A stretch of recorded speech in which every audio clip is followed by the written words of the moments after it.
Has anybody else had this thing called dome head? For those of you who don't know, I raise rabbits. I don't know if this is like the textbook definition of what it actually is, but I call it dome head because that's what it looks like. This isn't the first time this has happened. It actually happened to me last year as well, where I came out and I found that a previously normal looking kit, which is a baby rabbit, started looking a little weird.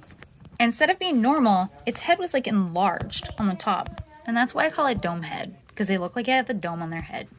Now, the last time this happened, it was terminal, and I didn't know what it was. I just thought he was deformed. And while I was technically right, it's a genetic deformation that will actually end in death. They will not survive it.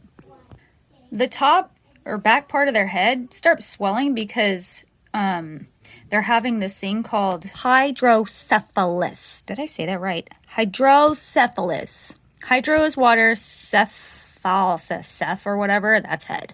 So basically, they're having like fluid swell in their brain and it's expanding. And when this is happening, the plates of their skull are also expanding. And at some point, the blood vessels in their eyes are going to burst and you may see blood from their eyes. And that is when it's gone way too far. So don't think that you have like RHVD or whatever it's called, where rabbits are bleeding from their eyes because they're getting sick from wild rabbits. That's contagious as hell, and it is spreading like wildfire in the Northeast United States, but that's not the case here. This particular disease is actually congenital, and it only really shows up in like a couple kits, usually one, and it's generally the first litter, and it has to be carried through genetically.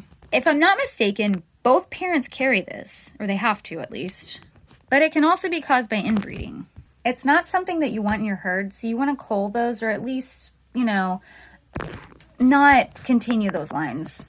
You'll check your buck first, so breed him to a few other does to make sure that nobody else is carrying it. It's just one of those things. It just happens sometimes, and it happens when they're in the embryo and you did nothing wrong. It's just a genetic defect in your rabbits, and the only way to erase it really is to cull that entire line and start over fresh.